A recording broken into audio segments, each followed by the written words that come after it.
Shalom, Bapak Ibu Saudaraku yang dikasihi oleh Tuhan Yesus. Jumpa lagi dalam Sapaan Gembala Gereja Kristen Indonesia.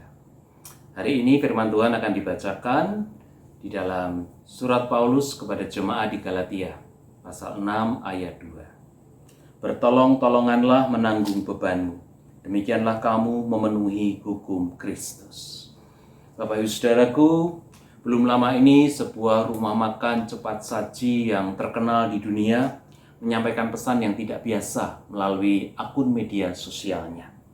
Pesan ini berupa ajakan dan anjuran kepada pembaca maupun konsumen agar memesan makanan dan minuman bukan di tempat rumah makan cepat saji ini saja, melainkan juga memesan di rumah makan lain, baik rumah makan cepat saji maupun tidak, dengan menyebutkan beberapa nama rumah makan lain sebagai contohnya. Tidak pernah terpikirkan oleh kami untuk meminta Anda melakukan ini. Demikian pesan yang dilandasi oleh pemikiran dan kesadaran bahwa semua restoran yang memiliki ribuan karyawan membutuhkan pertolongan pembaca dan konsumen pada saat ini. Menikmati produk makanan A pilihan terbaik dengan menyebut satu nama produk andalan rumah makan cepat saji ini. Namun memesan produk makanan B tidak ada salahnya dengan menyebut nama salah satu produk andalan rumah makan cepat saji yang lain. Demikian pernyataan akhir dari pesan yang menyentuh hati ini. Bapak Ibu Saudara, di tengah pandemi COVID-19 beserta dampaknya yang membuat dunia usaha resto menjadi lesu dan sepi, maka rumah makan cepat saji ini tergerak untuk menyuarakan kepedulian, rasa setia kawan, semangat saling mendukung kepada pihak-pihak yang bergerak di bidang usaha sama yang selama ini sebetulnya lebih dipandang sebagai kompetitor. Sungguh luar biasa. Bapak Ibu Saudara, dalam surat penggembalaan kepada jemaat di Galatia, Rasul Paulus memberikan nasihat, bertolong-tolonganlah menanggung bebanmu. Nasihat ini disampaikan dalam kaitan jika ada seorang dari persekutuan orang percaya yang didapati melakukan suatu dosa.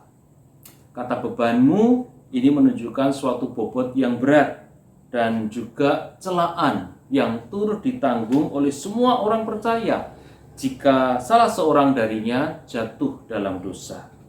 Nah, ajakan untuk peduli dan tolong-menolong ini merupakan cara untuk mewujudkan hidup saling peduli dan saling mengasihi. Bapak Ibu, memang kita tidak dapat menanggung dosa orang lain. Hanya Kristus yang dapat menanggung dosa manusia. Tetapi kita dapat saling menanggung beban. Bertolong-tolonganlah menanggung bebanmu. Ini dilakukan dalam bentuk kebersediaan membimbing orang yang jatuh di dalam pelanggaran untuk kembali ke jalan yang benar. Nah, dalam penghayatan yang lebih luas, bertolong-tolongan menanggung beban dapat pula meliputi menolong orang yang perlu bantuan ketika dia sedang sakit, ketika dia sedang mencari pekerjaan, atau ketika dia sedang kesulitan keuangan. Dan firman Tuhan kemudian mengatakan, demikianlah kamu memenuhi hukum Kristus. Hukum Kristus adalah hukum kasih. Mengasihi Tuhan, mengasihi sesama manusia, dan mengasihi diri sendiri. Itulah hukum yang terutama menurut Kristus. Bukankah Kristus menyelamatkan orang-orang berdosa juga karena kasih-Nya kepada manusia? Nah, mengimani hal ini semestinya mendorong kita setiap orang percaya untuk semakin sungguh-sungguh mengasihi Tuhan yang sudah menyelamatkan. Semakin mengasihi diri sendiri yang telah ditebus dan diselamatkan. Dan juga semakin mengasihi dan mau menolong sesama manusia. Terlebih kepada saudara seiman yang jatuh dalam dosa, dengan tanpa merasa bahwa dirinya lebih baik daripada yang lain. Sebab kita tahu pada dasarnya semua orang berkedudukan sama di hadapan Tuhan, yaitu sama-sama orang berdosa yang perlu diselamatkan dan dibenarkan oleh pengorbanan darah Kristus. Nasihat firman Tuhan dalam Galatia pasal 6 ayat 2 ini mengingatkan kita bahwa hidup saling bertolongan menanggung beban adalah cara kita mewujudkan hukum di dalam kasih Tuhan.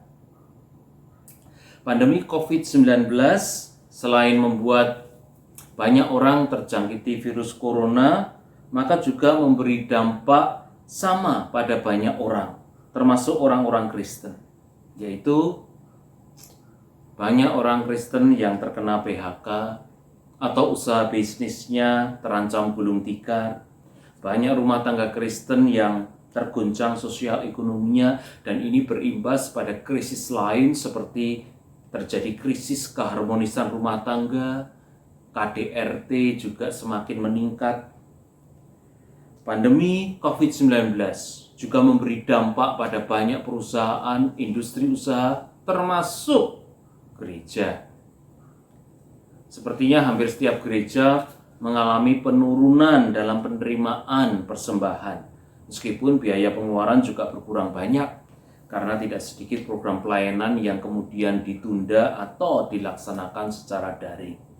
Nah, ketika kita menghadapi persoalan yang sama dengan dampak-dampak yang sama, maka kondisi ini semestinya menjadi satu kesempatan indah bagi kita untuk mempererat tali kasih persaudaraan, rasa saling peduli, rasa setia kawan, dan semangat saling mendukung di antara kita. Di antara kita sebagai sesama orang Kristen, di antara kita sebagai pebisnis Kristen yang bergerak di bidang usaha yang sama, di antara kita sebagai sesama hamba Tuhan, di antara kita sebagai sesama gereja Tuhan. Sudah waktunya kita berhenti bersikap masa bodoh atau tidak mau tahu dengan keadaan orang lain, terutama sesama orang Kristen yang membutuhkan pertolongan kita. Sudah waktunya kita berhenti memandang dan memperlakukan saudara seiman sebagai kompetitor hanya karena sama-sama bergerak di bidang usaha yang serupa.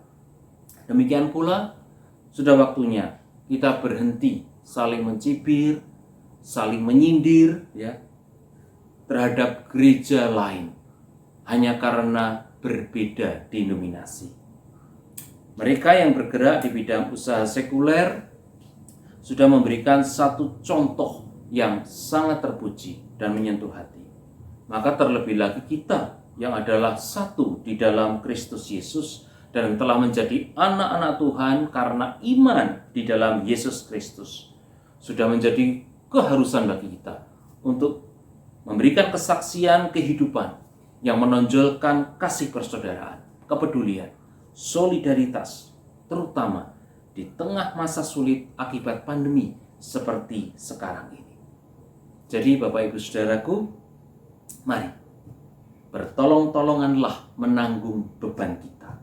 Demikianlah kita memenuhi hukum Kristus. Mari kita berdoa. Kami bersyukur untuk sabda Tuhan yang telah menyapa dan memberkati kami. Biarlah Tuhan berkenan untuk menolong kami, sehingga kami selalu dapat memenuhi hukum Kristus, yaitu bertolong-tolongan menanggung beban. Biarlah kami tidak menonjolkan perbedaan-perbedaan yang ada di antara kami, tetapi justru kami selalu menekankan betapa kami telah menjadi satu di dalam Tuhan Yesus, betapa kami beriman kepada Tuhan Yesus, dan kami semua adalah anak-anak Tuhan dari Bapa yang satu. Ya Tuhan, di tengah masa pandemi seperti ini, ketika kami menghadapi persoalan yang sama dengan dampak-dampak yang sama, biarlah ini menjadi satu panggilan sekaligus tantangan bagi kami, untuk kami bisa mewujudkan ikatan kasih persaudaraan yang semakin kuat.